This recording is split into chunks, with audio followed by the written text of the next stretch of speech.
You're standing in a clearing and there's a pack of hyenas fanning out around you in a loose half circle, not charging, not yet, just testing the distance, the way predators do when they haven't decided if you're worth the risk.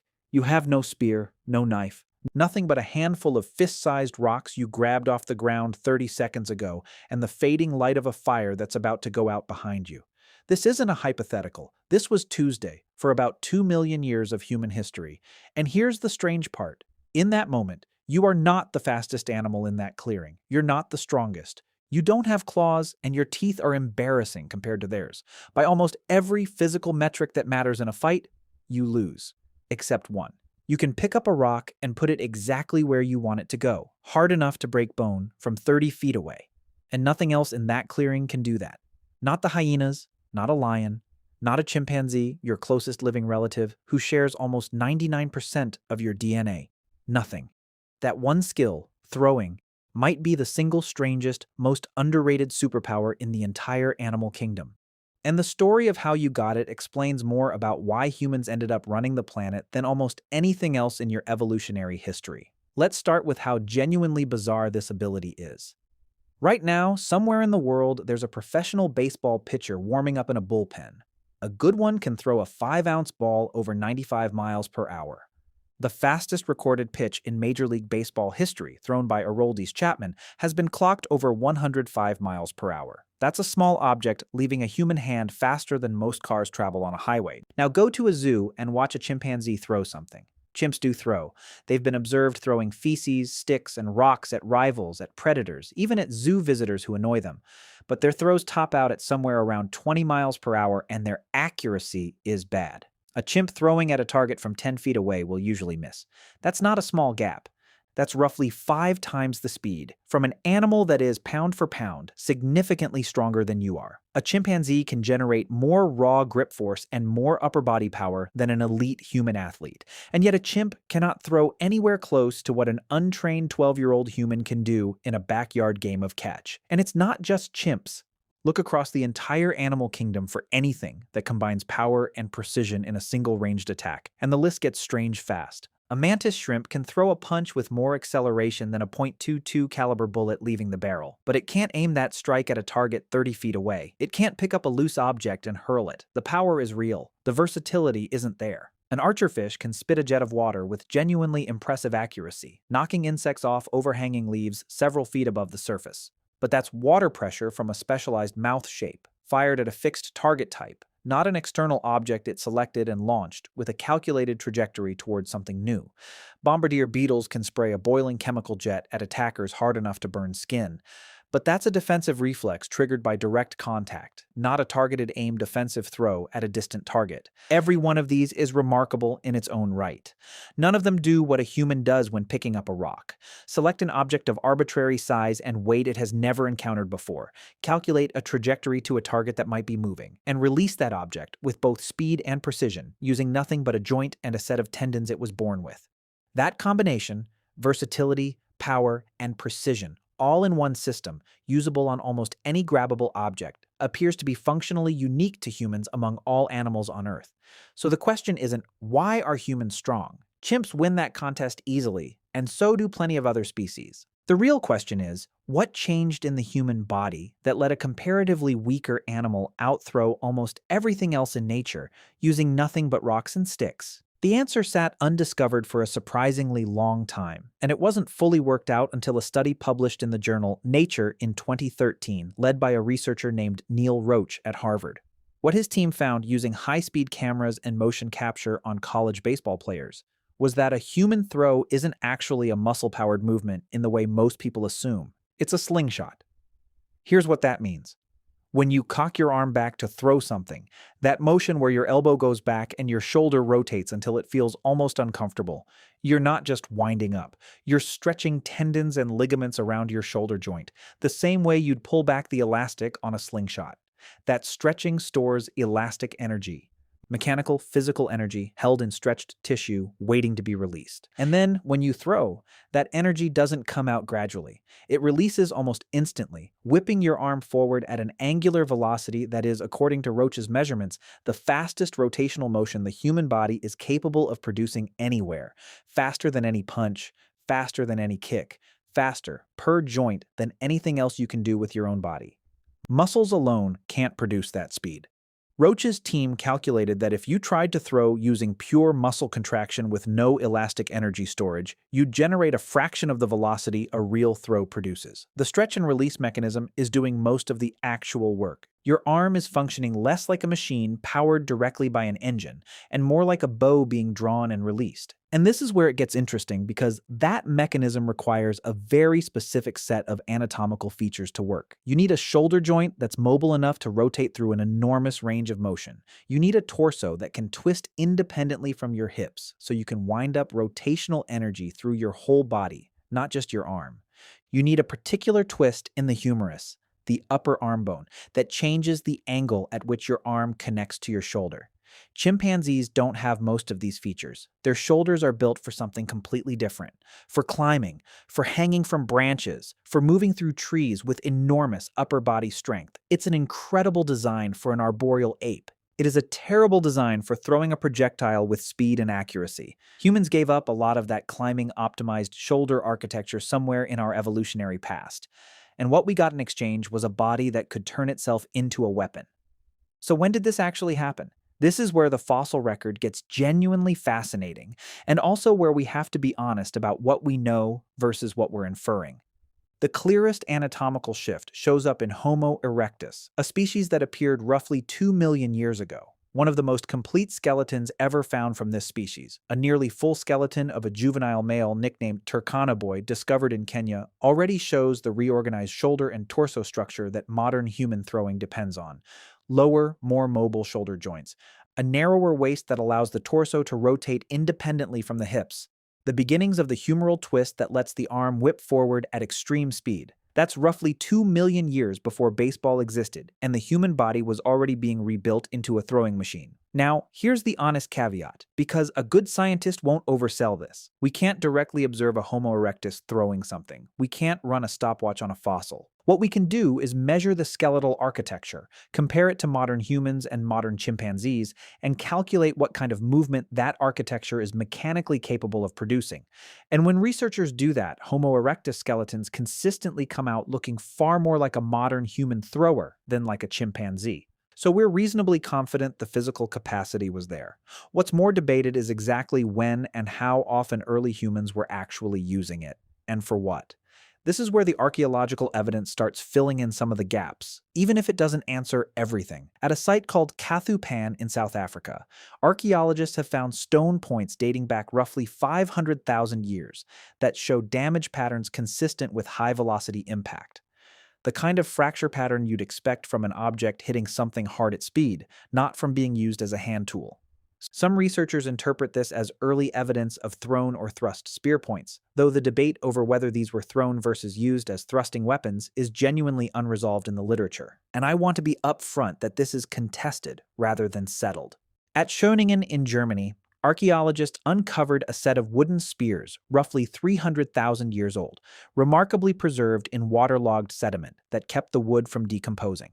These spears are balanced like a modern javelin, weighted toward the front third, the same design principle you'd use if you wanted something to fly straight and far when thrown.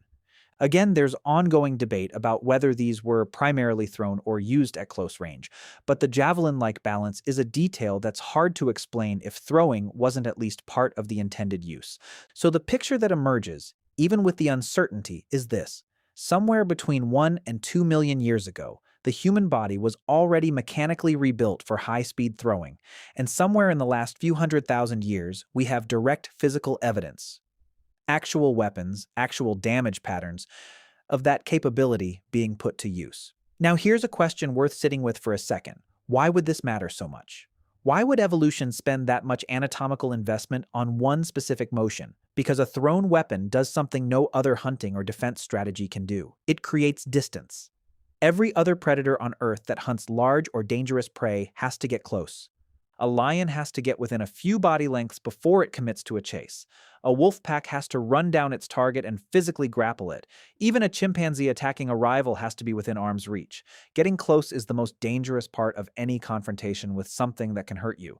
Claws, teeth, horns, tusks. Almost every defensive weapon in nature only works at close range. If you can hit something hard enough to hurt or kill it from 30 feet away, you've essentially removed the most dangerous part of the encounter from the equation entirely. A human with a handful of rocks and decent aim can discourage a hyena, injure a wolf, or drive off a much larger predator without ever entering the range where that animal's actual weapons, its teeth, its claws, become relevant.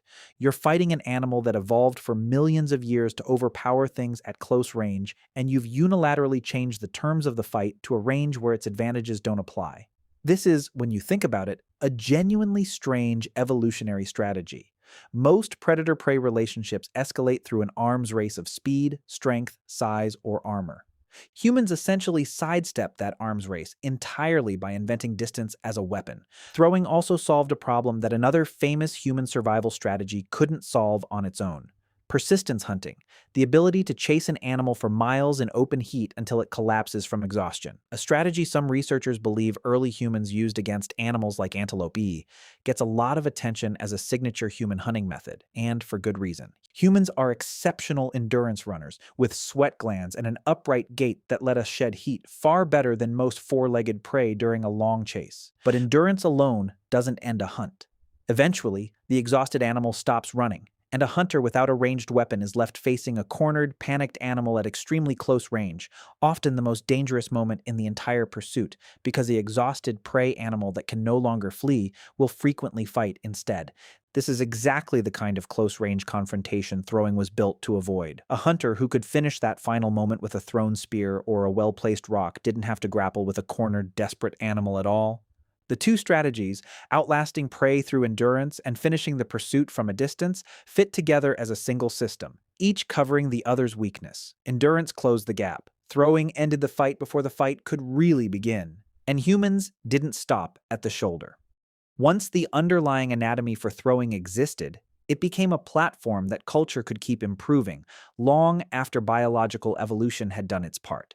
The clearest direct archaeological evidence for the atlatl, a spear thrower, comes from sites in Europe roughly 17,000 to 20,000 years old, though some researchers argue the underlying idea may be considerably older, even if the physical evidence hasn't survived or hasn't been found yet. The device itself is a simple stick with a hook or cup at one end that holds the base of a dart or light spear. It looks almost too basic to matter, but mechanically, it does something clever. It extends the effective length of your arm, which increases the leverage and speed you can generate during the throw. Experimental archaeologists who have reconstructed and tested atlatls have measured dart velocities significantly higher than an unassisted spear throw, with some skilled users achieving ranges well beyond 100 meters. That's an object flying farther and faster than most people can even see clearly. Launched by a hunter standing at a distance no predator could realistically close before being hit again. And it's built on exactly the same throwing mechanism Neil Roach's research described. The atlatl doesn't replace the body's slingshot action. It amplifies it. Every technological leap in ranged weaponry after that point, the bow, the sling, eventually the crossbow, is in a sense still an extension of that same original innovation. An arm rebuilt by evolution to store and release elastic energy, augmented by tools that let it store and release even more. It's worth pausing on how unusual that layering is. Most animal weapons are fixed. A lion's claws don't get sharper with practice or invention. A rattlesnake's venom doesn't improve generation to generation through shared knowledge. But a human throwing arm, paired with a mind capable of building tools, becomes something closer to an upgradable system, one that any given generation could hand off slightly better than they received it. That compounding more than any single physical trait might be the real long-term advantage buried inside this whole story. And here's the twist that a lot of people get wrong when they think about this. The common assumption is that big brains came first, that humans got smart and then figured out throwing and tool making as a downstream consequence of intelligence. The evidence actually suggests something closer to the opposite, or at least something far more tangled. Some researchers, including Roach's team, have proposed that the physical capacity for high-speed, accurate throwing may have been a precondition that shaped how the human brain and nervous system developed, not just a product of an already smart brain. Here's why that argument holds up. Accurate throwing isn't primarily a strength problem, it's a timing problem. To hit a moving target, or even a stationary one, at speed, your brain has to calculate the trajectory, coordinate the exact release point of the ball or stone down to a window of milliseconds, and fire the right muscles in the right sequence at exactly the right moment. Release a fraction of a second too early or too late, and the throw misses by feet, not inches. That kind of precise timing calculation, repeated and refined, is a serious cognitive workload. Learning to throw accurately as a child takes years of practice, which is itself a clue. Human children develop throwing accuracy slowly, gradually, through a huge amount of repetition, in a way that lines up suspiciously well with the extended childhood and long juvenile learning period that's unique to humans among primates. Chimpanzee juveniles reach physical maturity and behavioral independence far faster than human children do. Some researchers have wondered whether part of the reason human childhood stretches out so much longer than other apes is that there's simply more complex motor and cognitive calibration to do, throwing among the skills that take the longest to refine. We should be careful here. This is a more speculative connection than the biomechanics of the throw itself, and I don't want to present it as settled fact. But it's a genuinely interesting hypothesis, and it flips the usual narrative. Instead of humans got smart, then learned to throw, it raises the possibility that the demands of learning to throw accurately may have helped shape how human brains and childhoods evolved in the first place. Watch a group of 5-year-olds throw a ball, and you'll see the problem in real time. Most of them can't do it well yet. Their throws sail wide, or bounce a few feet in front of them, or fly sideways entirely. It takes years of repetition, thousands and thousands of throws, before the timing calibrates enough to reliably hit a target. Compare that to something like walking, which humans pick up within about a year with comparatively little practice, or grasping, which infants can do reflexively within days of birth. Throwing accurately is, developmentally, one of the slowest physical skills humans ever acquire, and that slow timeline lines up with a nervous system that seems to need an unusually long apprenticeship to wire itself for the task. That long apprenticeship might not be a coincidence. It might be a clue about why human childhood itself stretches out so much longer than in any other primate. A chimpanzee reaches physical and behavioral independence years before a human child does. Whatever is happening during that extended human childhood, some researchers argue, throwing calibration is a plausible part of it, one motor skill among several that demanded more neurological refinement time than evolution could compress into infancy. There's another piece of this that rarely gets mentioned, and it's about what throwing did to the balance of power between humans and everything else.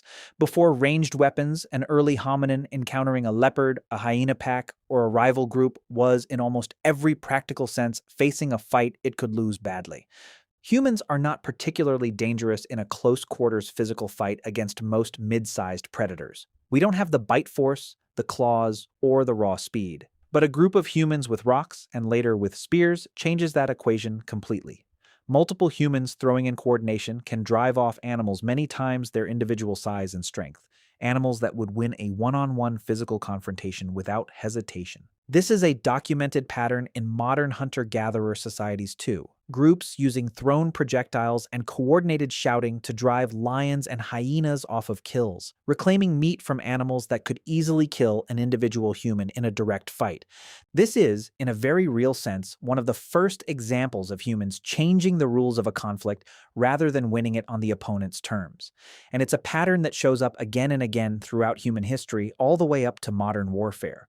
The side that can strike effectively from a distance without exposing itself to the enemy's strongest weapons tends to win. The rock in a Homo erectus hand 2 million years ago and the arrow, the bullet, the missile in later human history are, mechanically and strategically, the same idea. Create distance. Remove the advantage of size and strength. Let precision substitute for physical dominance. There's also a social dimension to this that's easy to miss. A single human throwing rocks is intimidating, but a coordinated group throwing in sequence is something else entirely. It's a barrage. Anthropologists who study modern hunter-gatherer conflict resolution have noted that coordinated group displays involving thrown objects, shouted warnings, and synchronized aggressive posturing are remarkably effective at de-escalating confrontations with both predators and rival human groups, often without a single blow being landed. The mere demonstration of accurate, simultaneous throwing capability from multiple people is frequently enough to end a standoff before it starts. In other words, the value of the ability wasn't only in the moments it was used, it was in the moments it didn't have to be, because everything nearby already understood what a group of humans were capable of doing if provoked. It's strange to think that this same mechanism, elastic energy stored in a shoulder joint, released in a fraction of a second, is still the basis for some of the most celebrated feats of skill in the modern world. A javelin thrower at the Olympics is using the exact biomechanical system Roach's team measured in that 2013 study, just refined through years of technique coaching instead of survival necessity. A cricket bowler generating enough spin and pace to deceive a batsman standing 20 meters away is running the same shoulder mechanics that once had to be precise enough to hit a moving hyena. Even the specific injuries that plague professional pitchers, torn labrums, damaged rotator cuffs, are essentially the cost of pushing a 2 million-year-old survival mechanism to its absolute mechanical limit, thousands of times per season, for entertainment rather than survival. None of those athletes are thinking about Homo erectus when they wind up for a throw, but their shoulders are running software that's been in continuous use, essentially unchanged in its core mechanics, for longer than our species has technically existed in its current form. So let's come back to that clearing. With the hyenas fanning out around you and nothing in your hands but a few rocks, it probably still feels terrifying. It should. You're still smaller, still slower, still less armed in the traditional sense than everything circling you. But you're not actually as helpless as your body might suggest, because 2 million years of evolutionary engineering rebuilt your shoulder, your torso, and possibly even the wiring of your developing brain around one specific act: putting an object exactly where you want it to go, hard enough to matter, from a distance nothing else in that clearing can match. That's not a coincidence, and it's not a minor evolutionary footnote. It might be one of the central reasons your ancestors survived long enough for you to exist at all. Not because they were the strongest thing in the ecosystem, but because they figured out how to stop needing to be. The hyenas back off. Not because they're afraid of your strength. They've never seen anything like your strength, because you don't really have any, not compared to them. They back off because somewhere in the deep evolutionary memory written into every predator that's ever encountered a human, there's a lesson passed down for 2 million years. The small, slow, weak-looking animal throwing rocks is far more dangerous than it looks. You pick another stone off the ground just in case. You probably won't need it, but you could hit exactly what you aimed at if you did.